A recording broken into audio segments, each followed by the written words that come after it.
नमस्कार। मेरे साथ कुमार सौरभ हैं। अभी नोएडा में हैं। और कुमार सौरभ का एक परिचय हम अपने दर्शकों को देना चाहते हैं। इस जिंदगी में हर लोग सफलता चाहता है, मोटा पैसा कमाना चाहता है, एक मुकाम चाहता है। और सौरभ का एक पहचान यह है कि ये 2007 से 2018 तक अमेरिका की एक बड़ी कंपनी में इन्होंने काम किया है और लगभग 2 करोड़ के पैकेज पे इन्होंने काम किया। लेकिन इस काम से इनको शांति नहीं थी, सुकून नहीं मिले थे। इनके बैंक खाते में पैसे तो बढ़ते जा रहे थे, लेकिन इनके मन में कई सवाल भी बढ़ते जा रहे थे। ये शांति की तलाश में 2018 में अमेरिका छोड़ के फिर से इंडिया आ गए। और ये कुछ ऐसा काम करना चाहते थे जिससे पूरी जिंदगी को एक तसल्ली, एक सुकून हो। और इसी कड़ी में इन्होंने नोएडा के एक स्कूल में एक युवक से मिला, जिसे पूछा कि तुम जिंदगी में करना क्या चाहते हो। उस लड़के ने जवाब दिया कि मैं 2 ही काम जानता हूँ, एक बढ़ई जो मेरे पिता है और दूसरा टीचिंग का काम जो मुझे टीचर पढ़ाते हैं, तीसरा मैं जानता ही नहीं। इस आदमी को अंदर से झकझोर देता है कि इस हिंदुस्तान में ऐसे भी बच्चे हैं जिन्हें अपनी जिंदगी के बारे में कुछ मालूम नहीं है। इतना नहीं मालूम है कि क्या क्या किया जा सकता है। और ये आके अगले दिन अपने जॉब से रिजाइन करते हैं और ऐसे बच्चों को पढ़ाने का ठान लेते हैं जो फी देने में अक्षम है। और कुछ एनजीओ के साथ मिलकर इन्होंने पढ़ाना शुरू किया। मकसद थोड़ा आगे बढ़ता है, लेकिन एनजीओ के लूटपाट ने इन्हें फिर से झकझोर देता है और एक बार फिर से उस एनजीओ से अलग हो जाते हैं। उसके बाद इन्होंने एक स्कूल खोला जिसका नाम है इक्किगाई। इक्किगाई जापानी दर्शन है जिसका मतलब है जीने का उद्देश्य, जीवन का उद्देश्य। और इसी तरह से 80 बच्चों को आज अपने इक्किगाई में पढ़ा रहे हैं। इनका एक दूसरा परिचय है कि ये बिहार के पटना के रहने वाले हैं। और शायद वो होते हैं ना, लोग कहता है कि जब तक आप अपना दर्द नहीं महसूस करेंगे, किसी और का दर्द नहीं समझ में आएगा। तो कुमार सौरभ जब पढ़ रहे थे तो फी नहीं जुटा पा रहे थे। ग्रेजुएशन में जब ये कर रहे थे, जब बीटेक कर रहे थे, तो इन्हें पार्ट टाइम जॉब करना पड़ रहा था। और जब ये मास्टरी करना शुरू किए तो भी इनको जॉब करना पड़ा। एक अजीब इनके साथ वाक्या है कि इन्होंने कंप्यूटर साइंस से एमटेक किया लेकिन सर्टिफिकेट नहीं मिल पाया। इसका कारण था कि वक्त पे फीस नहीं दे पाए थे। और फिर कमा के इन्होंने फीस जमा किया, फिर इनको सर्टिफिकेट मिला। इनकी सफलता इस दर्द से शुरू होती है और ये हिंदुस्तान से अमेरिका जाते हैं और फिर अमेरिका से लौट के उन झुग्गियों में लौट आते हैं जहां के बच्चे जिंदगी को समझ नहीं पाते हैं। तो सौरभ जी, आपका बहुत बहुत धन्यवाद है और इस चैनल पे आपका स्वागत है। आपसे मिलके मुझे बड़ी खुशी हुई। Thank you so much sir. तो एक एक दो छोट जी आप बोलें जो कह रहे हैं। एक चीज मैं जानना चाहता हूँ। एक जी हिंदुस्तान का, एक पटना के गलियों में घूमने वाला युवक जब अमेरिका के चकाचौंध में जाता है तो फिर ये नोएडा की झुग्गियों में कैसे आ जाता है, इस बारे में बता। इसके पहले कि मैं ये शुरू करूँ ना, एक दो डेटा वाइज करेक्शन कर दूं। मैंने बीटेक एमटेक नहीं किया है, बीसीए एमसीए किया है भोपाल से, एमसीआरपी यूनिवर्सिटी से।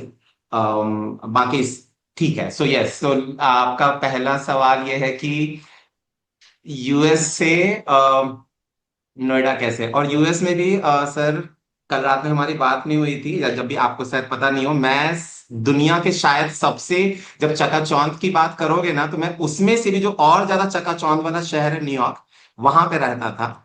तो मतलब चकाचौंध में भी थोड़ा ज्यादा चकाचौंध वाला शहर, वहां पर बहुत ज्यादा ही चकाचौंध है एक्चुअली।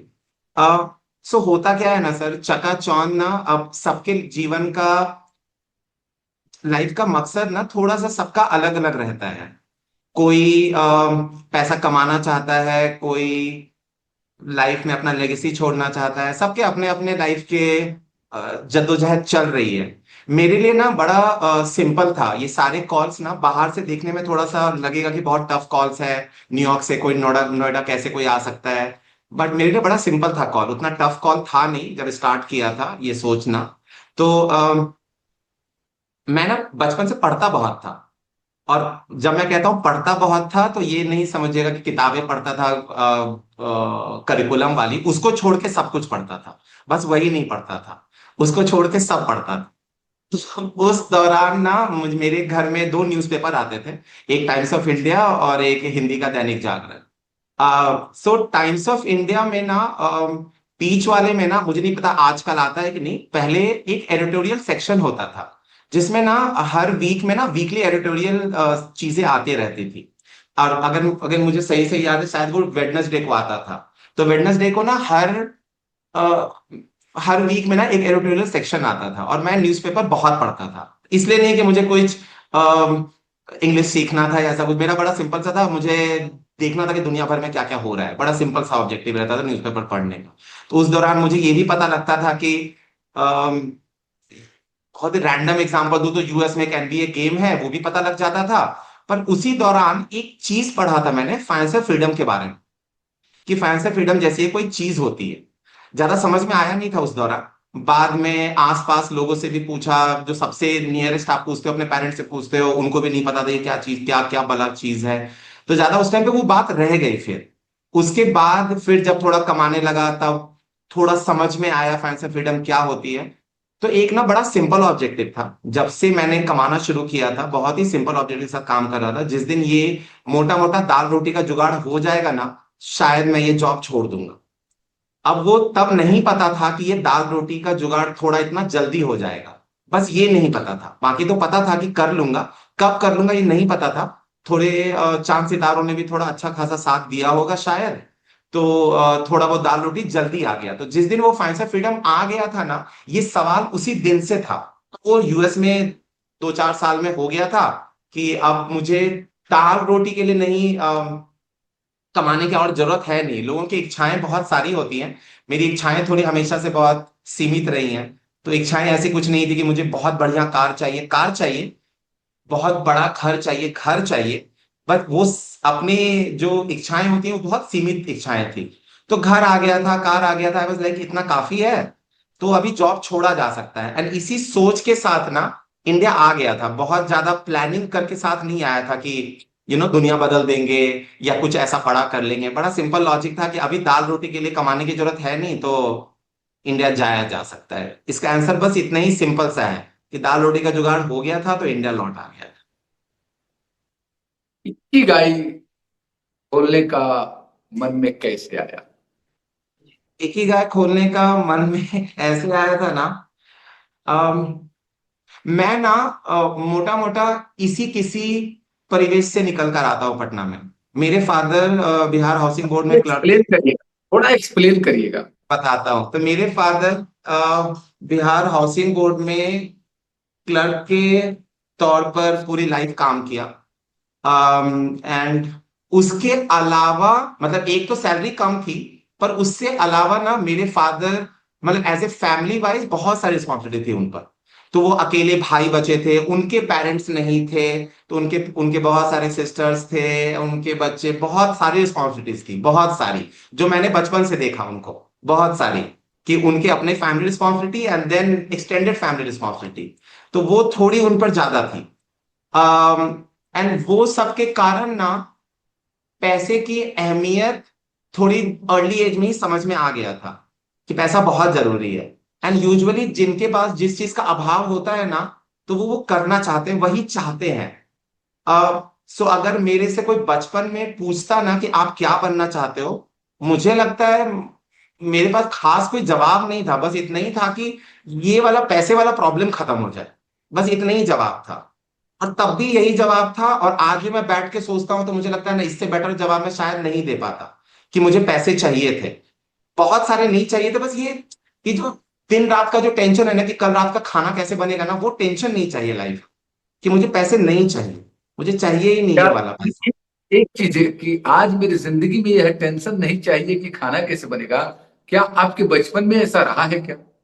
बहुत बार रहा है। तो मैं इसका सो होता क्या है ना, कि सबसे ज्यादा जो टफ फेज मेरे लाइफ का निकला होगा वो शायद मेरे मास्टर्स के दौरान निकला होगा। तो मास्टर्स के दौरान ना मैंने घर से पैसे लेने बंद कर दिए थे कि अब मुझे पैसा नहीं चाहिए, बीट एजुकेशन या अपना रहना खाना, सब कुछ पढ़ाई लिखाई सब कुछ मैं खुद करूंगा। तो ज्यादा साधन थे नहीं, तो पार्ट टाइम जॉब शुरू किया था। तो वो पैसे का जो रियल रियल अहमियत है ना, तब जाके समझ में आया था। डिग्री से भी ऊपर, जो आपने डिग्री वाली बात करी उससे भी ऊपर। तो हमारे यहाँ पे ना मेस में खाना खाता था, वहां पे टिफिन सर्विस होता था, दिन में जाके खा सकते थे। पर उस मेस वाले के साथ ना हमारा डील बहुत अच्छा सा था। यूजुअली अभी आगे मुझे नहीं पता आजकल का कैसा मेस चलता है, उस टाइम पे ना उन भाई साहब ने बहुत अच्छा सिस्टम मेरे लिए निकाल के रखा हुआ था हमारे लिए, कि महीने का सिस्टम नहीं था, मील का सिस्टम था। कि आप 700 रुपया देंगे तो 60 मील्स मिलेंगे। अब उसको कब यूज करना है पता नहीं। 60 मील्स का मतलब महीने में 2 बार, हर दिन 2 बार। मैं उसको कभी 2 महीना चला लेता था, कभी कभी 2.5 महीने भी चल जाते थे, वो सेम स्ट्रेच करके। एंड सो सो था, वो इम्पोर्टेंट था, वो मील तक पे बात थी। दूसरा एग्जांपल ये हो सकता है कि कोई डिग्री नहीं थी तो जॉब नहीं मिली थी, अगेन वो दिल्ली आया था। मुझे अभी भी वो लास्ट टाइम ना मेरे पास एक दिन ना, अगेन मुझे अभी डीटीसी का सिस्टम नहीं पता, पर उस समय ना एक डेली पास मिलता था सर। उस डेली पास में ना 25 रुपए का पास मिलता था, आप दिल्ली में उस दिन जितनी बार उतनी बार ट्रिप मार सकते थे। तो मुझे ना जॉब नहीं मिल रही थी, दिल्ली आ गया था भोपाल से, और मुझे जॉब नहीं मिल रही थी। पॉकेट में ना अगेन फिल्मी स्टोरी है, पर सच में ना 25 ही रुपए थे। मेरा दिमाग उस दिन इतना खराब हुआ, मैंने कहा पता नहीं क्या करूं मैं इस 25 रुपए का ना। मैंने कहा चलो आज दिल्ली ही घूम लेते हैं। तो मैंने एक पास लिया था उस दिन, दिल्ली का डीटीसी का। खा भी सकता था पर पता नहीं क्यों मैंने पास ले लिया था। उस दिन वो पास लेकर एंड लिटरली सुबह 6 बजे से लेकर रात में पता नहीं कब घर, अब वो एक मुद्रिका बस होती है, उसको रिंग रोड पे ना दिल्ली में गोल गोल घूमते रहती है वो दिन भर। वो दिन भर उसी बस पे बैठा रहा कि अभी कुछ करने को तो और है नहीं लाइफ में, तो बस ही घूम लिया जाए। ठीक है। एंड उससे फिर हुआ ये था कि एक लक्ष्मी नगर करके एरिया है, वहां उतरा था। फिर लॉन्ग स्टोरी शॉर्ट, कुछ रास्ते खुले थे। तो इसलिए ये वाला जो एक फिलॉसफी है ना, मैं बच्चों को यहाँ पे बहुत बोलता हूँ कि चलते रहने से ना रास्ते खुलते हैं। एंड मेरे लाइफ में तो ये इतना इंपॉर्टेंट लेसन है ना, इसलिए मैं हमेशा चलते रहना चाहता हूँ। और मैं नहीं भी रास्ता पता होता है ना कि कहाँ जा रहा हूँ, तो चलते रहने से मुझे लगता है कि आगे रास्ते खुल जाएंगे। तो ऐसे। एक चीज और बता दीजिए मुझे, एक एक सवाल, कि जब आप पहली बार जॉब किए, जब आप मास्टरी कर रहे थे, तो वो कितने का था? वो था 2000। 2,000 रुपये महीने का? 2000 रुपये महीने का। काम दो कितना हजार करना होता था, कितना काम करना होता? 3 घंटा 3 घंटा पर डे काम करने में दो पर हजार डे रुपये रोज का। अच्छा, 2,000 रुपया कमाने वाले जब अमेरिका में 2 करोड़ साल का कमाए, फिर रुपया का इतना कम अहमियत क्यों हो गया कि आप छोड़ के इंडिया आ गए? रुपए का अहमियत कभी भी नहीं था। मैं बहुत ही ईमानदारी से बताऊं ना, तो रुपए का अहमियत ना मेरे लाइफ में बहुत ज्यादा रहा नहीं है। वो 2 करोड़ का कुछ खास है, मैं दाल रोटी, या आपको एक बेसिक लाइफ जीने के लिए ना बहुत सारे पैसे चाहिए नहीं होते हैं। लोगों की चाहत खत्म नहीं होती है, वो बात अलग है। पर मुझे हमेशा से ना बहुत बढ़िया कुछ नहीं चाहिए होता है, कि मुझे बढ़िया वाला बड़ा वाला घर चाहिए, या बड़ा कार चाहिए, ऐसा कुछ अच्छे वाले घड़ी चाहिए, ऐसा कुछ है नहीं।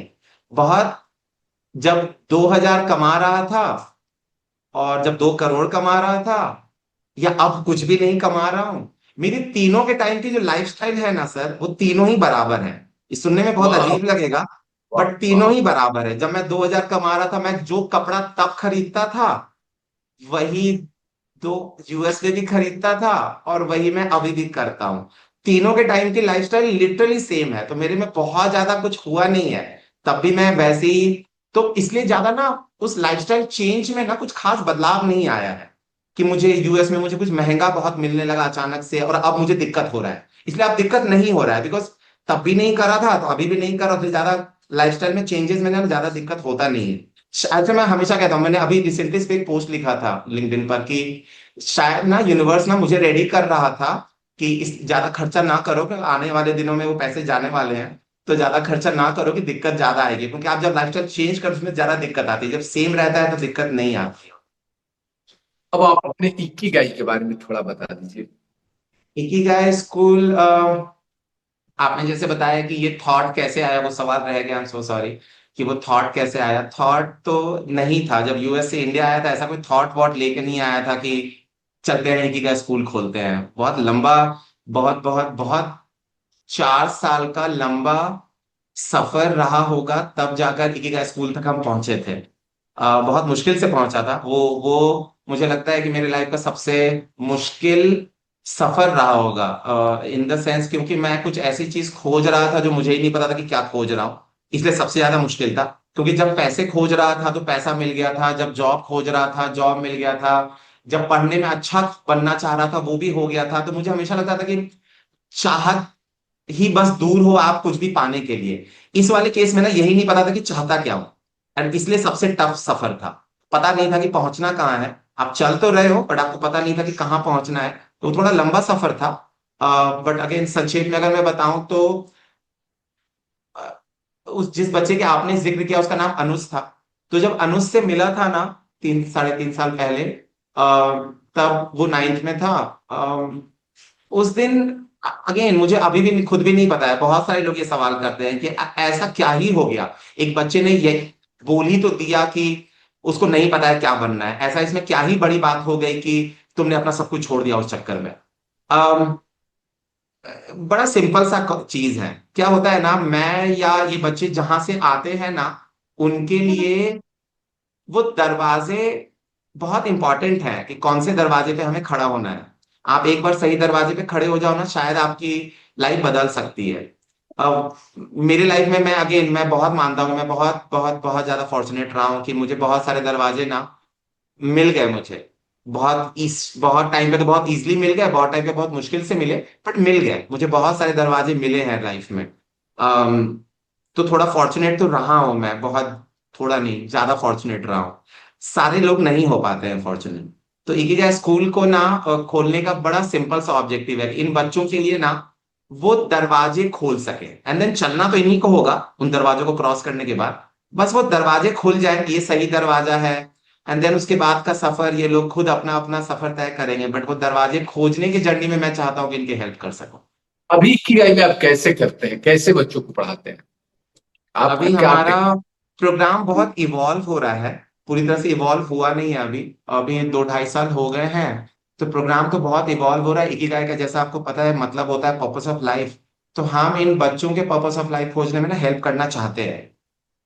एंड उसको, अब क्योंकि ये पर्पस ऑफ लाइफ जैसा इतना जेनरिक सा चीज हो गया है, कोई एक रास्ते पे चलकर हम पहुंच नहीं सकते हैं।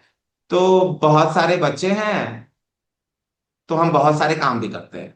अब बहुत सारे कामों में जैसे हम इनके साथ, तो इसका स्टार्ट जब हमने किया था ना, शायद इसका बेटर आंसर ऐसे कर पाऊंगा।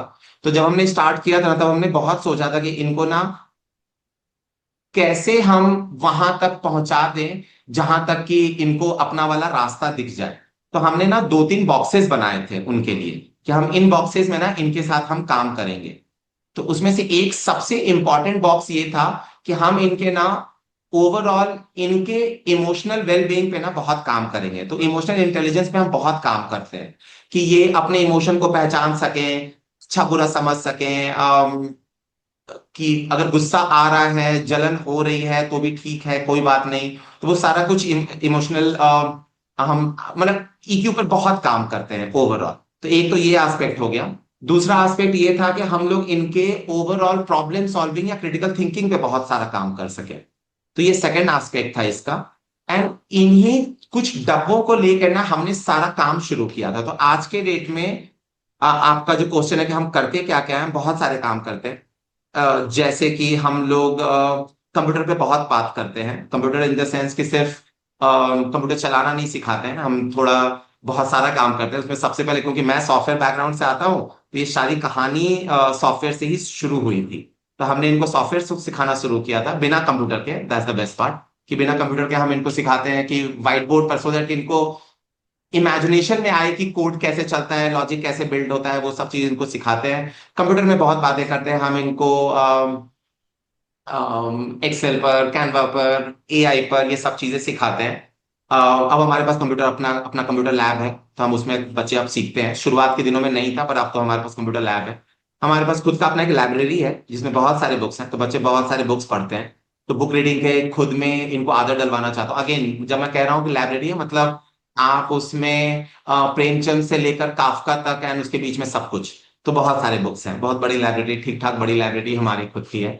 हम इनको बोलना सिखाते हैं, तो बोलने से रिलेटेड बहुत सारे प्रोग्राम है, बीट स्टोरी टेलिंग का, थॉट लीडर का, जिसमें हम टेडेक्स जैसा एक प्लेटफॉर्म खुद का खड़ा कर रखा है हमने, उसको थॉट लीडर कहते हैं। तो इस तरह के बोलने से रिलेटेड बहुत सारे प्लेटफॉर्म है।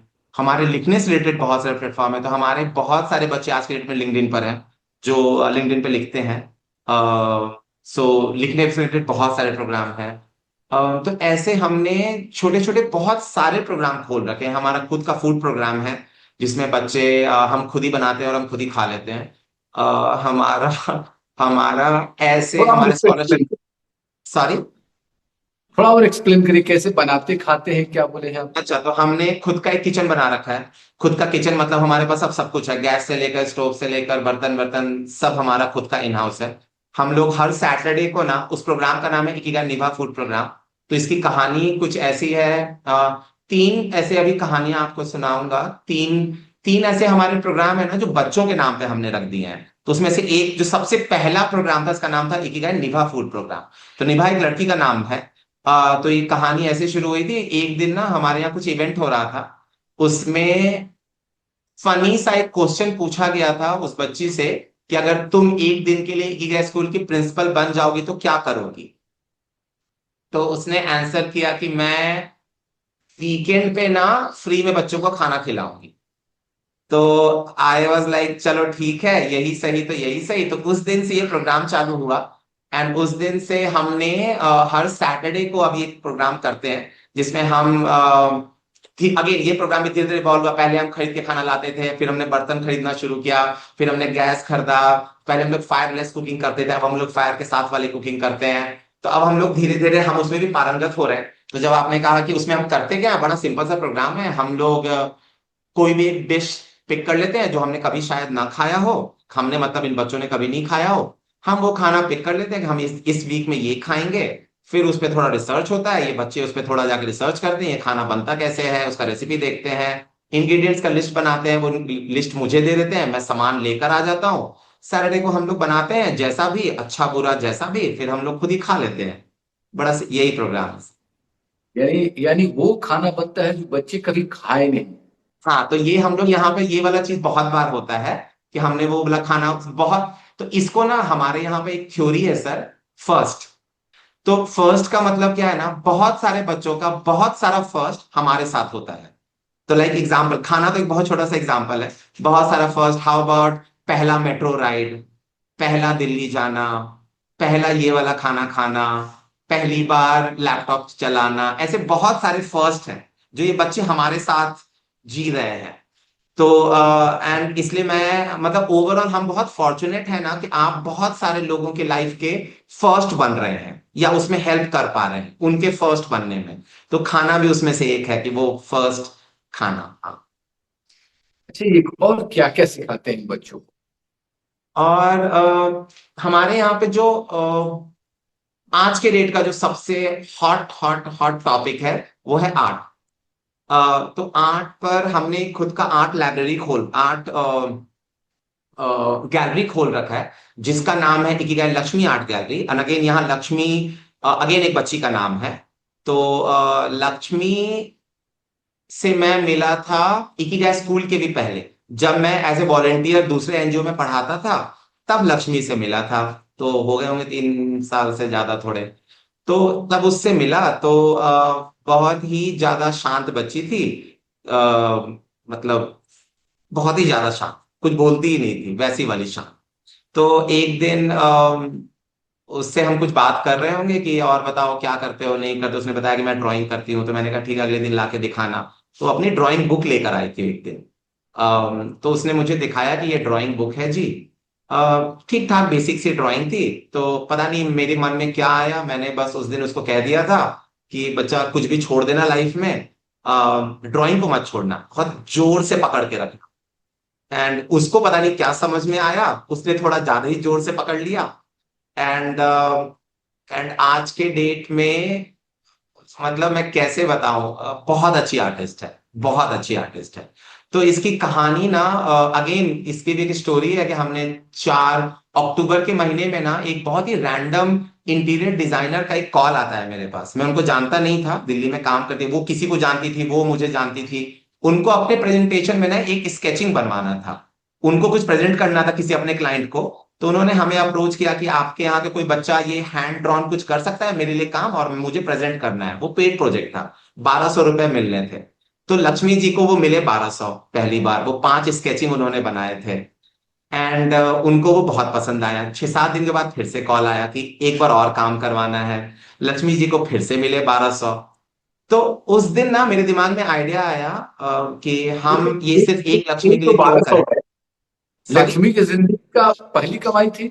वो लक्ष्मी की ऑफ कोर्स पहली कमाई, वो 1200 रुपए पहले कमाई थी। एंड तो फिर हमने वो ये लास्ट अक्टूबर की बात थी। फिर मैंने कहा कि एक लक्ष्मी क्यों क्यों ना हम इसको सबके साथ करें, पूरे स्कूल में करें। तो फिर हमने उस दिन आर्ट गैलरी शुरू कर दिया। आज के डेट में 34 बच्चे हैं जो अभी तक इस आर्ट गैलरी के थ्रू कमा चुके हैं। तो आपकी जो पहली कमाई है वो 34 बच्चों की पहली कमाई हो चुकी है उस प्रोग्राम के थ्रू। उसमें बड़ा सिंपल सा प्रोग्राम है, हम पेंटिंग बनाते हैं, बच्चे पेंटिंग बनाते हैं, हम उसको बेच देते हैं। उससे जो पैसे आते हैं वो सारे पैसे बच्चों को चले जाते हैं। अब लक्ष्मी के एग्जाम्पल दूं, लक्ष्मी ने पिछले 3-4 महीनों में अभी तक 45,000 कमा चुकी है। ओ, 45,000। और लक्ष्मी 8वीं क्लास में पढ़ती है, छोटी सी 13 साल की बच्ची है। और वो 45,000 अभी तक कमा चुकी है। और बहुत अच्छा आर्ट, अब पर 45,000 से ज्यादा ना सर, उसके आर्ट इंप्रूव हो गया है। तो अब उसके आर्ट कोई भी देखेगा ना, मतलब आप अगर उसको मैं नहीं बताऊं ना कि ये लक्ष्मी जैसे किसी छोटी सी बच्ची, और वो भी बरौला जैसे किसी गांव से बच्चे ने बनाया है, आप बिलीव ही नहीं कर पाओगे ये लक्ष्मी जैसे किसी बच्चे ने बनाया है। वो मतलब बहुत ही नेक्स्ट लेवल आर्टिस्ट है अब तो आर्ट उसमें से एक बहुत मेजर फोकस है। एक हमने दूसरा प्रोग्राम चला रखा है जो कंप्यूटर बेस्ड है। तो हम खुद का ना अब एक सोशल मीडिया एजेंसी बनने की कोशिश कर रहे हैं। जैसे हम आर्ट गैलरी, हमने आर्ट के क्षेत्र में काम कर रहे थे, एक दूसरा एरिया कंप्यूटर में काम करने की अब कोशिश कर रहे हैं, जिसमें हम लोग सोशल मीडिया एजेंसी बनने की ट्राई कर रहे हैं। जिसमें ये बच्चे, बाकी जैसे कि आपका अपना सोशल मीडिया है, मान लीजिए कि हमने बोला सर आप अपना सोशल मीडिया ना हमें दे दो, हमें दे दो मतलब बच्चों को दे दो, ये आपका सोशल मीडिया पूरा संभाल देंगे। आज की डेट में हमारे पास उसके भी क्लाइंट है, वो भी पेड प्रोजेक्ट चल रहा है। तो हमारे पास उसके भी 2 क्लाइंट हैं। एंड उनके लिए हम उनका सोशल मीडिया, उनका लिंक्डइन एंड ऑल हम उनका मैनेज करते हैं। तो ये बच्चे उन पे लिखते हैं या जो भी काम है वो करते हैं, एंड वो हम एक दूसरा काम कर रहे हैं जिसमें हम कंप्यूटर में उनको ट्रेनिंग दे रहे हैं, उसके थ्रू भी बच्चे पैसे कमा रहे हैं। अच्छा, ये बच्चे लोग लिंक्डइन संभाल रहे हैं, मैनेज कर रहे हैं। हाँ, दूसरों का लिंक्डइन संभालते हैं, अपना तो करते ही है, दूसरों का लिंक्डइन संभालते हैं। अच्छा, एक और सौरभ जी, अब आपकी जिंदगी का अगला उद्देश्य क्या है? आप क्या देखते हैं? आप बड़े मैं सोशल हो क्या गए हैं, लेकिन यहाँ से अपना रोल क्या देखते हैं आप? मैं ना, एक गेम होता है मैराथन। हम्म, अगेन मुझे पता नहीं क्यों मुझे मैराथन बचपन से ना बहुत पसंद है। हम्म, एंड शायद उसका लॉजिक ये रह सकता है कि वो बहुत देर तक चलता है। बहुत देर तक आपको दौड़ना पड़ता है उसमें। तो मैं कोई भी चीज ना तुरंत में नहीं चाहता हूं। मैं हमेशा बहुत, मेरे मेरे मेरे ड्रीम्स भी ना बहुत लंबे होते हैं। मुझे नहीं चाहिए कल कुछ भी, मुझे चाहिए परसों। मुझे कल कुछ भी नहीं चाहिए, आज तो डेफिनेटली नहीं चाहिए, मुझे सब कुछ परसों चाहिए। तो मैं हमेशा परसों का मतलब, मेरे लिए परसों यहाँ पे मतलब है कि बाद में चाहिए, मुझे आज नहीं चाहिए कुछ भी। तो मेरा जब भी मैं, और ये मैं हमेशा बचपन से सोचता हूँ कि कैसे होगा, कि लाइक मैं कभी नहीं चाहता हूँ कि मुझे मेरे पास आज ये चीज आ जाए, न कल भी नहीं आए, परसों आ जाए बस। अब आपने पूछा कि मुझे चाहिए क्या। अम, तो अभी यहाँ पर शशि खड़े हैं। शशि यहाँ से एक मेट्रो से उतरे होंगे। वो मेट्रो से इस स्कूल की दूरी ना लगभग 500-600 मीटर है। तो ये जो 500 मीटर है ना, ये मेरे लिए एक मेटाफर है कि 500 मीटर की जो दूसरे तरफ वाली जो दुनिया है ना सर, वो एकदम अलग है। उस तरफ बहुत बड़े बड़े बिल्डिंग्स, अमीर लोग, पैसे, किसी चीज की कमी नहीं है। तो वो एक मेटाफर है। चाहता बस सिंपल सा इतना सा हूं कि सारे बच्चों का तो पता नहीं, एटलीस्ट एक बच्चा ना उस 500 मीटर की दूरी को ना तय कर ले बस, किसी तरीके से ना उस रोड के दूसरे साइड वाली जो दुनिया है ना उधर पहुंच जाए। अब वो एक बच्चा पहुंच जाए वही विन है, एक से ज्यादा पहुंचे तो फिर क्या ही बताऊं, फिर तो पता नहीं क्या ही हो जाएगा। बट हाँ, एक बच्चे को तो जरूर उस रोड के क्रॉस जरूर करवा। लेकिन अब आपकी मत जो महत्वाकांक्षा थी, लोगों का जो महत्वाकांक्षा होता है बड़े पैसा कमाना, ये महत्वाकांक्षा आपका समाप्त हो गया। अब आपकी महत्वाकांक्षा यही है कि वो बच्चे जो भूखे हैं, जो पढ़ नहीं सकते हैं, उनको का मतलब वो अमीरों की श्रेणी में उनको शामिल कराना, बस। अमीर नहीं बनाना है, अमीर नहीं है, मुझे लगता है ना कि उनको काबिल बना। अमीर तो पैसे तो, पैसा का ना, तो देखो मैंने बताया ना, मैंने अपने लाइफ में ना ये पैसा वाला गेम देख रखा है। मुझे हमेशा लगता है कि मैं अगर काबिल हो जाऊंगा ना तो पैसा तो आ जाता है। पैसा के पीछे नहीं भागेंगे। और वो ये बच्चों को ना हम बहुत बहुत इंपॉर्टेंट लेसन की तरह से सिखाने की कोशिश कर रहा हूं कि पैसे के पीछे हम नहीं भागेंगे, पैसा आ जाएगा। तो जब मैं कह रहा हूं कि 500 मीटर की दूरी तय करवानी है, इसका मतलब ये नहीं है कि पैसे की तरफ बढ़ा रहा हूं। इसका मतलब ये है कि उनको, अगर मान लीजिए कि लक्ष्मी एक अच्छी आर्टिस्ट बन जाएगी तो पैसे तो आ ही जाएंगे ना। पर आ जाए आर्टिस्ट पैसे तो आ बनाना जाए। इंपॉर्टेंट है। अगर वो आर्टिस्ट बनेगी तो उन लोगों के साथ उठेगी बैठेगी।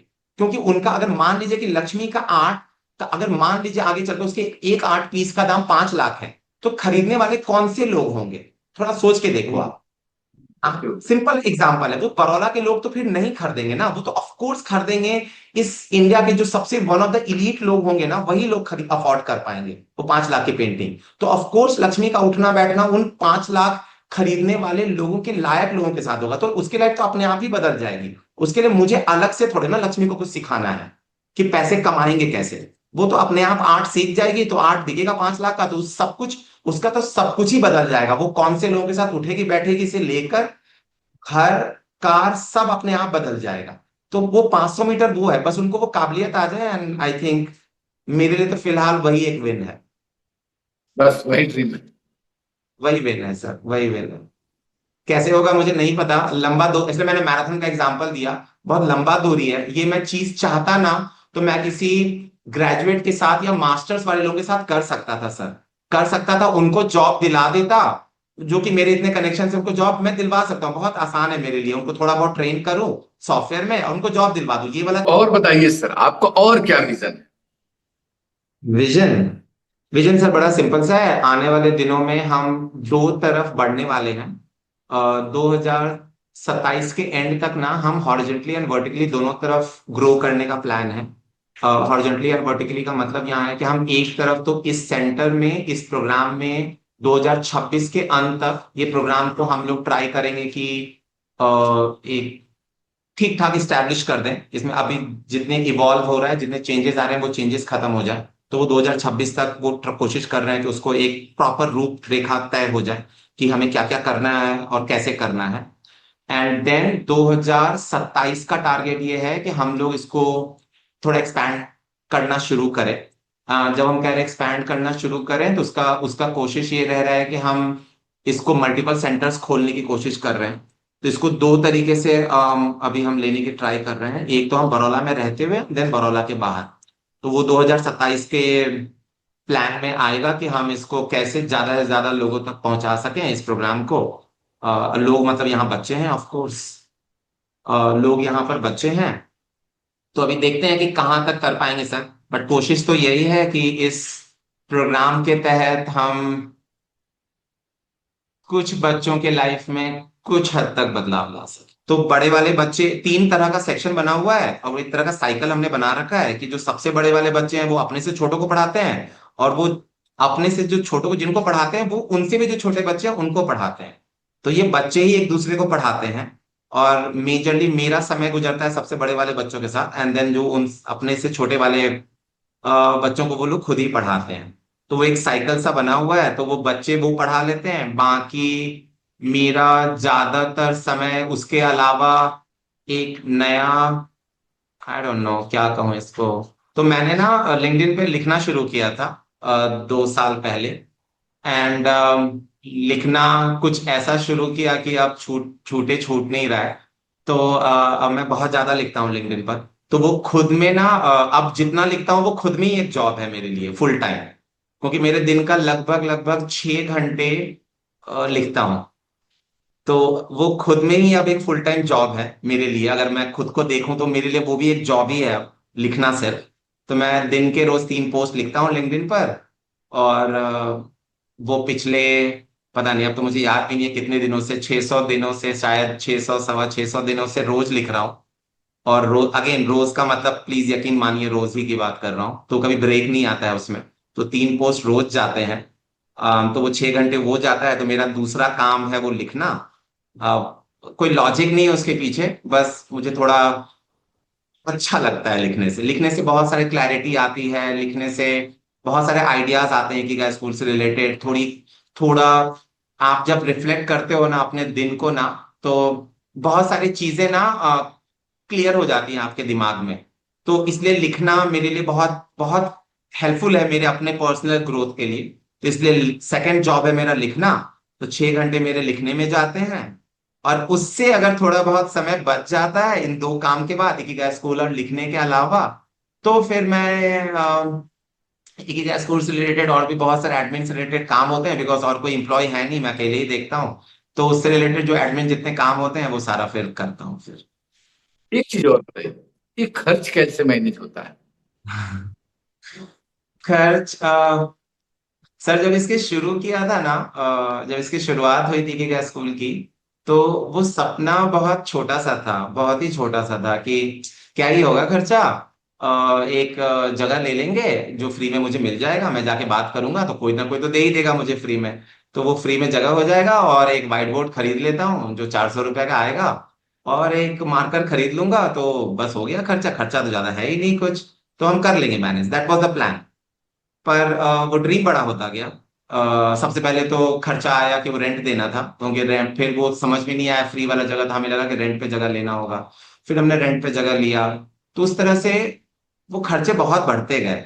और आज के डेट में वो खर्चे बहुत ज्यादा हैं सर। मतलब रफली अभी हम, पता नहीं, मोटा मोटा मुझे लगता है 95,000 पर बैठे हुए हैं अभी मंथली। क्योंकि हमारा बहुत सारे प्रोग्राम है। हमारे एक प्रोग्राम है स्कॉलरशिप का, उसमें जाता है, फूड प्रोग्राम है, तो बहुत सारे प्रोग्राम है जो बहुत मनी इंटेंसिव प्रोग्राम है। हमारा एक प्रोग्राम है, हम मेंस्ट्रुअल हाइजीन पे लड़कियों के लिए हम बहुत काम करते हैं अपनी बच्चियों के लिए। तो उसमें हम उस प्रोग्राम में ये करते हैं कि अब वो प्रोग्राम रह गया था, I I should have mention. But उस प्रोग्राम में ना हम लोग अपनी बच्चियों के मेंस्ट्रुअल हाइजीन पर बहुत काम करते हैं। तो हम उनको सारा मेंस्ट्रुअल किट अपनी तरफ से, स्कूल की तरफ से हम देते हैं फ्री में। सो ऐसे ना बहुत सारे प्रोग्राम हैं जिसमें पैसे जाते हैं। तो जब स्टार्ट किया था, जैसे मैंने बताया कि प्लान ये था कि मैं खुद ही मैनेज कर लूंगा, क्योंकि खर्चा था ही नहीं। मतलब दैट वाज द प्लान कि खर्चा होगा ही नहीं तो मैनेज करने की जरूरत ही नहीं है कुछ। पर धीरे धीरे प्रोग्राम बड़ा होता गया, खर्चे बढ़ते गए। तो हर चीज का शुरुआत मैं करता हूँ। तो मेरे पास एक रेंटल प्रॉपर्टी है। रेंटल प्रॉपर्टी मैंने यूएस में रहते हुए खरीदा था। एक में रहता हूँ, एक रेंटल आता है। तो मेजॉरिटी ऑफ द खर्चा उस रेंटल से चल जाता है। एंड थोड़ा बहुत जहां से मेरी क्षमता से बाहर का खर्चा आ जाता है, तो मैं लिंक्डइन पे थोड़ा बहुत एज ए सेट लिख लेता हूँ। तो कुछ लोग हेल्प के लिए वहां से आ जाते हैं, मैं मांगने नहीं जाता हूँ। यूनिवर्स, मैंने कहा ना, थोड़ा ज्यादा मेरे पे काइंड रहता है हमेशा की तरह। तो लोग खुद ही आ जाते हैं, बस आ जाते हैं। अब मुझे आज तक नहीं पता कि कैसे आ जाते हैं, जरूरत के समय ही कैसे आ जाते हैं। मुझे आज आज ही मुझे लगेगा ना कि लैपटॉप चाहिए, 2 लैपटॉप शायद मैं खरीद लूं, पर 5 लैपटॉप खरीदने की हिम्मत नहीं है। तो 3 लैपटॉप खरीदने के लिए ना कोई आ जाएगा। तो लोग आ जाते हैं जब मेरी क्षमता से, और अपने आप आ जाते हैं, उसी समय आ जाते हैं जब मुझे जरूरत होती है। जब जरूरत नहीं होती है तो नहीं भी आते हैं। पर पता नहीं कैसे जब जरूरत होती है ना तभी आ जाता है कोई ना कोई हेल्प करने के लिए। और ये तो ऐसे ही चल रहा है पिछले 2 साल, 2.5 सालों से प्रोग्राम ऐसे ही चल रहा है कि जितनी मेरी क्षमता है उतनी मेरी क्षमता है। जब जब जब पता नहीं कैसे अचानक से मुझे पैसे की जरूरत पड़ती है, मुझे लगता है कि मेरे क्षमते से बाहर जा रही है, तो कोई ना कोई आ जाता है। तो धन्यवाद।